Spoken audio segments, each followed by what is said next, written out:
Okay, so we have my traditional video going as well as Periscope.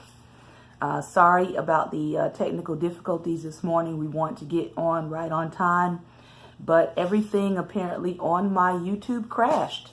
So we're going to do the traditional route and upload our videos to YouTube after we are done here on Periscope. So I hope everybody is having a great and wonderful day, a good morning. We are continuing where we left off with our book talk with Tanehisi Coates. And here's the book, Between the World and Me. And today we are going to be continuing his talk about blackness and moorland and out on the yard at Howard University.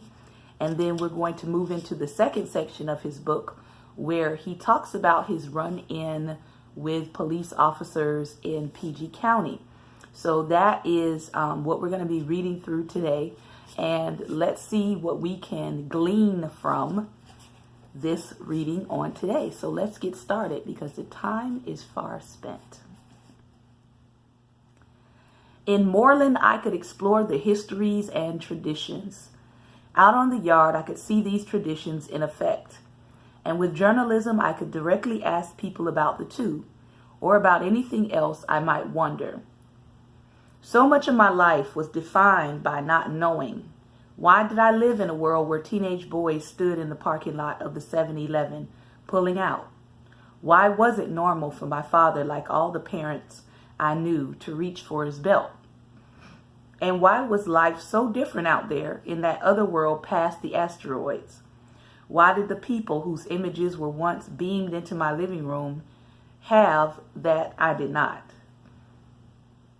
The girl with the long dreads who changed me, whom I so wanted to love, she loved a boy about whom I think every day and about whom I expect to think every day for the rest of my life. I think sometimes that he was an invention, and in some ways he is, because when the young are killed, they are hallowed by all that was possible, all that was plundered. But I know that I had love for this boy, Prince Jones, which is to say that I would smile whenever I saw him, for I felt the warmth when I was around him and was slightly sad when the time came to trade dap and for one of us to go. The thing to understand about Prince Jones is that he exhibited the whole of his given name. He was handsome. He was tall and brown, built thin and powerful like a wide receiver. He was the son of a prominent doctor. He was born again, a state I did not share but respected. He was kind. Generosity radiated off of him. And he seemed to have a facility with everyone and everything. This can never be true, but there are people who pull off the illusion without effort, and Prince was one of them. I can only say what I saw and what I felt. There are people whom we do not fully know, yet they live in a warm place within us. And when they are plundered, when they lose their bodies and the dark energy disperses, that place becomes a wound. I fell in love at the Mecca one last time, lost my balance and all my boyhood confusion under the spell of a girl from Chicago. This was your mother. I see us standing there with a group of friends in the living room of her home. I stood with a blunt in one hand and a beer in another. I inhaled and passed it off to the Chicago girl, and when I brushed her long, elegant fingers, I shuddered a bit from the blast. She brought the blunt to her plum-stained lips, exhaled, and pulled the smoke in. A week earlier, I had kissed her, and now watching this display of smoke and flame, I was lost and running and wondering what it must be to embrace her, to be exhaled by her, to return to her and leave her high. She had never known her father, which put her in the company of the greater number of everyone I'd known. I felt then that these men, these fathers, were the greatest of cowards. But I also felt that the galaxy was playing with loaded dice, which ensured an excess of cowards in our ranks. The girl from Chicago understood this too, and she understood something more. That all are not equally robbed of their bodies, that the bodies of women are set out for pillage in ways I could never truly know. And she was the kind of black girl who'd been told as a child that she had better be smart because her looks wouldn't save her, and then told as a young woman that she was really pretty for a dark-skinned girl. And so there was all about her a knowledge of cosmic injustices, the same knowledge I'd glimpsed all those years ago, watching my father reach for his belt, watching the suburban dispatches in my living room, watching the golden-haired boys with their toy trucks and football cards, and dimly perceiving the great barrier between the world and me. Nothing between us was ever planned, not even you. We were both 24 years old when you were born, the normal age for most Americans, but among the class we soon found ourselves. We ranked as teenage parents. With a whiff of fear, we were very often asked if we planned to marry. Marriage was presented to us as a shield against other women, other men, or the corrosive monotony of dirty socks and dishwashing. But your mother and I knew too many people who'd married and abandoned each other for less. The truth of us was always that you were our ring. We summoned you out of ourselves, and you were not given a vote. If only for that reason, you deserved all the protection we could muster. Everything else was subordinate to this fact. If that sounds like a weight, it shouldn't. The truth is that we owe you everything we have. Before you, I had my questions beyond nothing, beyond my own skin in the game, and that was really nothing at all. Because I was a young man and not yet clear of my own human vulnerabilities. But I was grounded and domesticated by the plain fact that should I now go down, I would not go down alone. This is what I told myself, at least. It was comforting to believe that the fate of my body and the bodies of my family were under my powers. You will have to man up, we tell our sons. Anyone can make a baby, but it takes a man to be a father. This is what they had told me all my life. It was the language of survival, a myth that helped us cope with the human sacrifice that finds us no matter our manhood. As though our hands were never our own, as though plunder of dark energy was not the heart of our galaxy, and the plunder was there if I wished to see it. One summer I traveled out to Chicago to see your mother. I rode down the Dan Ryan with friends and beheld at the first time the State Street corridor, a 4-mile stretch of dilapidated public housing. There were projects all over Baltimore, but nothing so expansive as this. The housing occurred to me as a moral disaster, not just for the people living there, but for the entire region, the metropolis of commuters who drove by each day and with their quiet acquiescence tolerated such a thing. But there was so much more there in those projects than I was, even in all my curiosity, prepared to see. Your maternal grandmother once visited us during the pregnancy. She must have been horrified. We were living in Delaware. We had almost no furniture.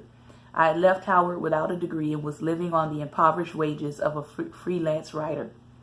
On the last day of her visit, I drove your grandmother to the airport. Your mother was her only child, as you are my only child, and having watched you grow, I know that nothing could possibly be more precious to her. She said to me, "You take care of my daughter." When she got out of the car, my world had shifted. I felt that I had crossed some threshold out of the foyer of my life and into the living room. Everything that was the past seemed to be another life. There was before you, and then there was after, and then in this after, you were the God I never had. I submitted before your needs, and I knew then that I must survive for something more than survival's sake. I must survive for you. You were born that August. I thought of the great spectrum of the Mecca, black people from Belize, black people from Jewish mothers, black people with fathers from Bangalore, black people from Toronto and Kingston, black people who spoke Russian, who spoke Spanish, who played Mongo, Santa Maria, who understood mathematics and sat up in bone labs unearthing the mysteries of the enslaved. There was more out there than I had ever hoped for, and I wanted you to have it. I wanted you to know that the world in its entirety could never be found in the schools alone, nor in the street alone, nor in the trophy case. I wanted you to claim the whole world as it is. I wanted Tolstoy is the Tolstoy of the Zulus to immediately be obvious to you. And yet, even in this cosmopolitan wish, I felt the old power of ancestry because I had come to knowledge at the Mecca that my ancestors made.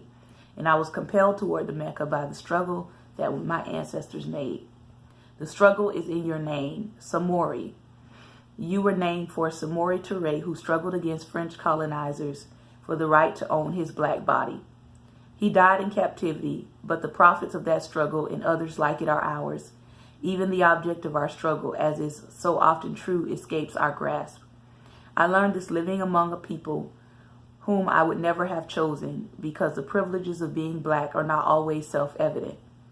We are, as Derek Bell once wrote, the faces at the bottom of the well. But there really is wisdom down there, and that wisdom accounts for much of the good in my life. And my life down here accounts for you. There was also wisdom in the streets. I think now of the old rule that held that should a boy be set upon by someone else's chancy hood, his friends must stand with him, and they must all take their beating together. I now know that within this edict lay the key to all living. None of us were promised to end the fight on our feet, fists raised to the sky.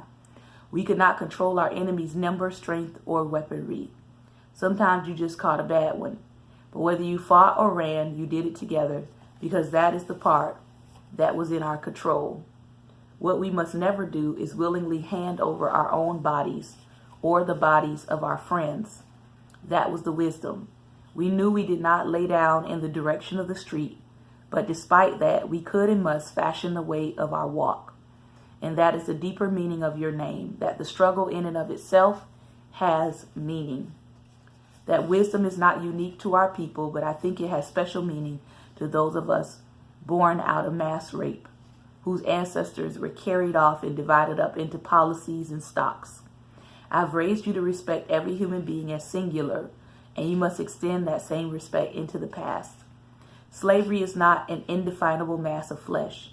It is a particular, specific enslaved woman whose mind is as active as your own, whose range of feeling is as vast as your own, who prefers the way the light falls in one particular spot, who enjoyed fishing where the water eddies in the nearby stream, who loved her mother in her own complicated way, thought her sister talked too loud, had a favorite cousin, a favorite season, who excelled at dressmaking and knows inside herself that she is as intelligent and capable as anyone. Slavery is the same woman born in a world that loudly proclaims its love of freedom and inscribes this love in its essential text. A world in which these same professors hold this woman a slave, held her mother a slave, her father a slave, her daughter a slave. And when this woman peers back into the generations, all she sees is the enslaved. She can hope for no more. She can imagine some future with her grandchildren, but when she dies, the world, which is really the only world she could ever know, ends. For this woman, enslavement is not a parable. It is damnation. It is the never-ending night. And the length of that night is the most of our history. Never forget that we were enslaved in this country longer than we have been free. Never forget that for 250 years, black people were born into chains, whole generations followed by more generations who knew nothing but chains. You must struggle to truly remember this past in all its nuance, error, and humanity. You must resist the common urge toward the comforting narrative of divine law, toward fairy tales that imply some irrepressible justice. The enslaved were not bricks in your road, and their lives were not chapters in your redemptive history. They were people turned to fuel for the American machine. Enslavement was not destined to end, and it is wrong to claim our present circumstance, no matter how improved, as the redemption for the lives of people who never asked for the posthumous, untouchable glory of dying for their children. Our triumphs can never compensate for this. Perhaps our triumphs are not even the point. Perhaps struggle is all we have because the God of history is an atheist, and nothing about his world is meant to be. So you must wake up every morning knowing that no promise is unbreakable, least of all the promise of waking up at all. This is not despair. These are the preferences of the universe itself. Verbs over nouns, actions over states, struggle over hope.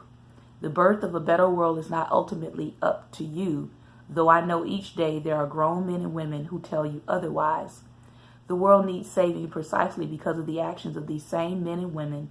I am not a cynic. I love you and I love the world, and I love it more with every new inch I discover.